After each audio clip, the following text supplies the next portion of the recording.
Eh bien salut tout le monde, ici Ada, j'espère que vous allez bien. Aujourd'hui on se retrouve pour une nouvelle vidéo. Comme vous l'avez vu au titre, aujourd'hui on se retrouve pour un nouvel épisode de la série dans laquelle je présente vos PC. Donc une série qui est communautaire, généralement je fais un épisode par mois, donc si jamais vous voulez participer, je vais rapidement vous expliquer avant de commencer cette vidéo. Donc pour participer, c'est vraiment tout simple, vous avez deux possibilités. Soit la première, vous rejoignez mon serveur Discord. Sur Discord, ce qui est pratique, c'est que vous avez un message épinglé sur le channel, comme ça vous avez juste à faire pareil avec vos photos et votre description. Mais après, si vous voulez garder ça un petit peu plus privé jusqu'à ce que la vidéo sorte, n'hésitez pas, vous pouvez envoyer un mail à participation.yada@gmail.com et pour tout ce qui est du mail, comment le rédiger, etc., vous avez toutes les informations en description. Je vous rappelle qu'avec le petit i qui est situé en haut à droite, vous pouvez voter pour votre PC préféré, donc faites ça en fin de vidéo. Et maintenant que tout ça est dit les amis, commençons directement cette vidéo par parler du premier PC gamer. Donc ce premier PC, il a été monté par les soins de Valérian, donc c'est important de le préciser, c'est lui qui l'a monté, il ne l'a pas fait monter par quelqu'un. Donc comme d'habitude, avant de parler un petit peu du PC en détail et des caractéristiques, on va un petit peu s'attarder sur son design. Alors pour commencer au niveau du PC, tu es parti sur un petit boîtier de chez Color Master, donc c'est un très bon choix bien sûr, parce que c'est des bons boîtiers de bonne qualité et qui sont très design, on voit ça directement à l'image. Ensuite à l'intérieur du PC, on peut voir un petit peu de RGB, ça va, t'as pas trop forcé là-dessus, il y en a pas forcément beaucoup. Donc le RGB il commence directement sur le petit ventirad AMD, donc j'ai exactement le même avec mon 2700X, donc peut-être que tu as le même processeur, on verra ça après. Ensuite on peut directement retrouver 4 barrettes de RAM qui sont RGB, donc je sais pas si t'en as mis 2 qui sont factices ou alors si t'as vraiment 4 barrettes de RAM, on verra ça encore après. Et sinon pour ce qui est des couleurs, ça va se limiter au ventilateur du boîtier et aussi à la carte mère, donc c'est une teuf visiblement. Concernant le cable management, franchement il est plutôt bien fait au niveau des câbles, on voit ceux qui doivent apparaître, sinon pour les autres ils sont bien cachés. Donc ce boîtier il est vraiment pas mal pour faire un cable management, comme il est assez grand on peut bien cacher les câbles comme il faut et ça franchement c'est important. Concernant l'arrière c'est pas non plus le top, mais après t'as pas une alimentation modulaire ou quoi que ce soit, donc c'est vrai que c'est assez compliqué. Donc pour le cable management ça va, franchement c'est assez bien fait. Au niveau du look, le seul point qu'on peut un petit peu changer c'est peut-être le ventilateur à l'arrière. Si tu peux mettre un ventilateur RGB, c'est vrai que ça peut être un petit peu plus joli comme pour la phase avant, mais mis à part ça franchement c'est très bien. Donc le look pour un PC c'est très important. Après le plus important c'est bien sûr d'avoir une bonne configuration gamer, donc on va voir ça maintenant. Donc pour commencer sur ce PC, au niveau du processeur c'est exactement le même que le mien, donc le Ryzen 7 2700X. Donc ce processeur, j'arrête pas de vanter ses mérites tout simplement parce qu'il a un très beau rapport qualité-prix, parce que de base on a le processeur mais aussi le ventirad qui va avec et qui est vraiment très bon. En tout cas pour un ventirad d'origine franchement il est pas trop mal. Et en plus de ça, pour ce qui est du processeur, il se débrouille très bien, que ce soit en montage photo, vidéo ou alors pour le gaming. Ensuite concernant la carte mère, tu as pris une TUF B450M Plus Gaming. Donc moi j'ai aussi une TUF B450 Plus Gaming, donc toi t'as juste pris le modèle un petit peu plus petit. Mais c'est vrai que pour faire un beau cable management ça peut être intéressant, et si on n'a pas forcément besoin de brancher plusieurs SSD M.2 ou des choses comme ça, c'est pas obligé de prendre une ATX. Concernant la RAM, effectivement tu t'es fait un plaisir, donc t'as 32 Go de RAM Trident Z en 3000 MHz, donc là t'es vraiment très large, y a pas de problème à ce niveau là. En plus de ça c'est du RGB, donc dans un PC ça rend très bien. Au niveau de la carte graphique, tu es parti sur une RTX 2060 de chez Gigabyte, donc c'est exactement la même que moi, sauf que moi j'ai la Founders Edition. Donc là c'est pareil, avec le processeur c'est une très bonne carte graphique qui en gaming va très bien se débrouiller autour des 100 fps en 1080p de manière générale et en ultra. Concernant l'alimentation, tu es parti sur une 700 watts de chez Gigabyte, donc là t'es vraiment très large aussi pour l'alimentation, il n'y a pas forcément besoin d'autant, mais après ça fait largement l'affaire. Pour ce qui est du boîtier, qui est d'ailleurs très joli au niveau de la référence, c'est le MB520. Concernant la partie stockage, donc tu as pris 120 Go de SSD 2.5 de chez PNY,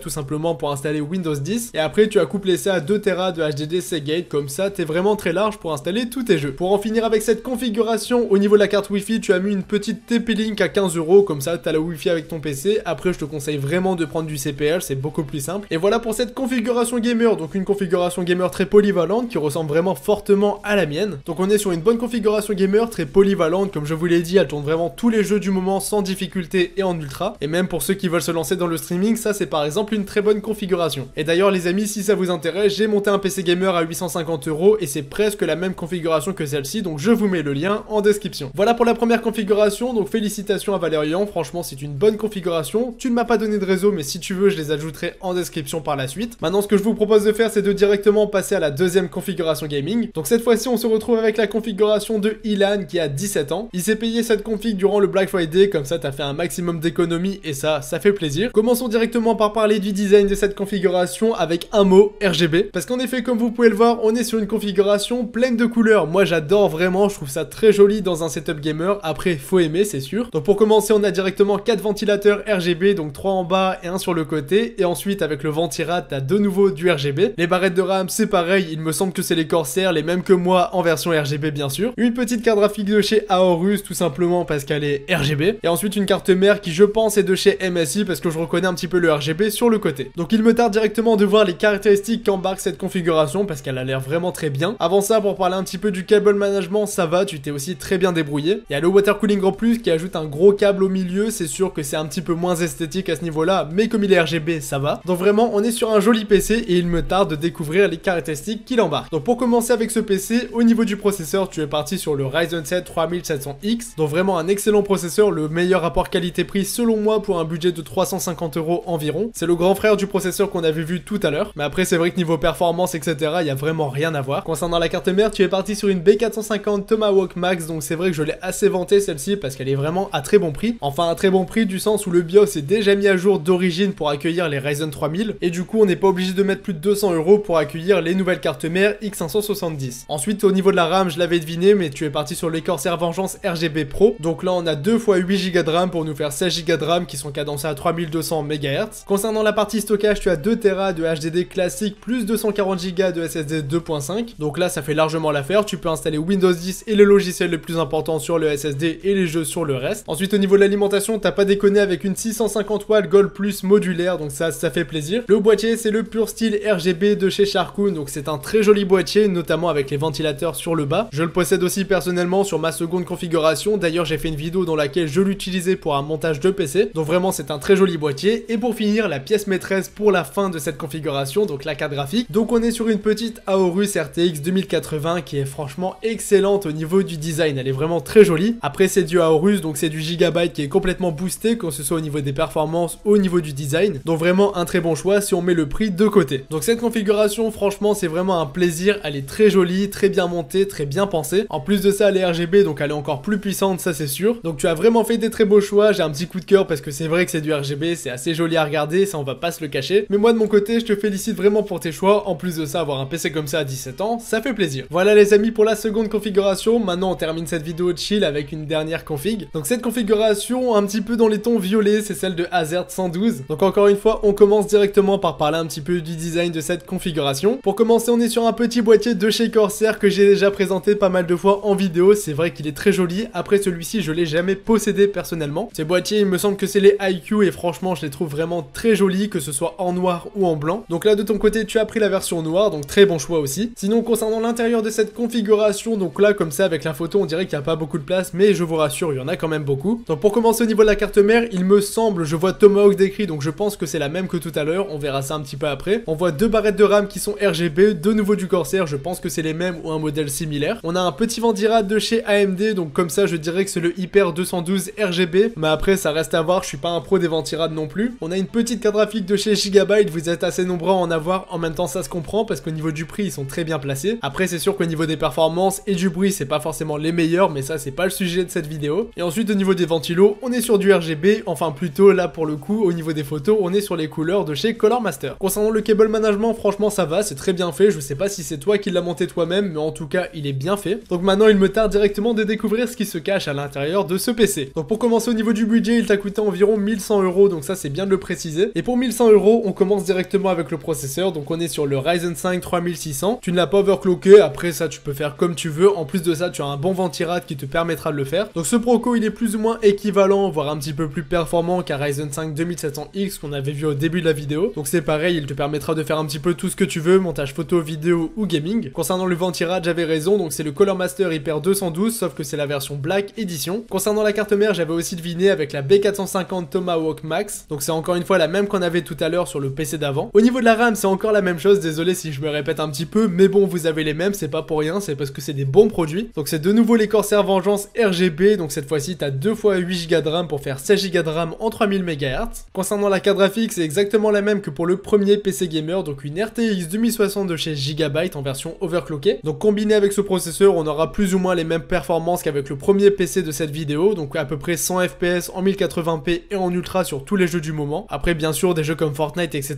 ça peut monter bien au-dessus. Concernant le stockage, tu es le premier de cette vidéo à avoir mis du M.2, donc on a 500 Go de chez PNY en M.2 du coup. Donc là bien évidemment c'est ultra rapide et ça fait plaisir pour installer Windows et les logiciels que tu utilises le plus. Après fais attention de ne pas trop le surcharger, sinon il va forcément bugger au bout d'un moment. Et ensuite on a 2 Tera de HDD classique tout simplement pour mettre tous les jeux comme pour tous les participants de cette vidéo. Pour finir au niveau du boîtier, boîtier, la référence exacte c'est le Corsair IQ 220T, donc j'avais oublié la fin, c'est vrai, désolé. Donc vraiment un très joli boîtier, moi en tout cas je le trouve vraiment au top, peut-être un petit peu cher parce qu'il coûte environ 90 €, 100 € même, mais après si vous avez les moyens, c'est vrai que c'est un très joli boîtier qui change un peu d'habitude parce qu'il est plutôt plat au niveau des matériaux, c'est assez différent parce qu'on n'a pas forcément du plastique mais plutôt du métal. Donc franchement un très bon choix pour le boîtier. Pour finir au niveau de l'alimentation, tu as pris un petit peu le seuil bas mais bon ça fera l'affaire. Donc on est sur une alimentation 500 watts qui est certifiée Gold Plus. Après tu ne m'as pas précisé si elle était modulaire ou non. Donc voilà pour cette configuration, n'hésitez pas les amis à me dire ce que vous avez comme config et n'hésitez pas aussi à participer parce qu'en effet c'était la dernière de cette vidéo. En tout cas j'espère vraiment que cette vidéo vous aura plu. Si c'est le cas vous savez quoi faire avec un petit pouce bleu et aussi n'oubliez pas de voter pour votre config préférée. Donc moi je ne vous embête pas plus, c'était Yada, on se dit à la prochaine pour une nouvelle vidéo.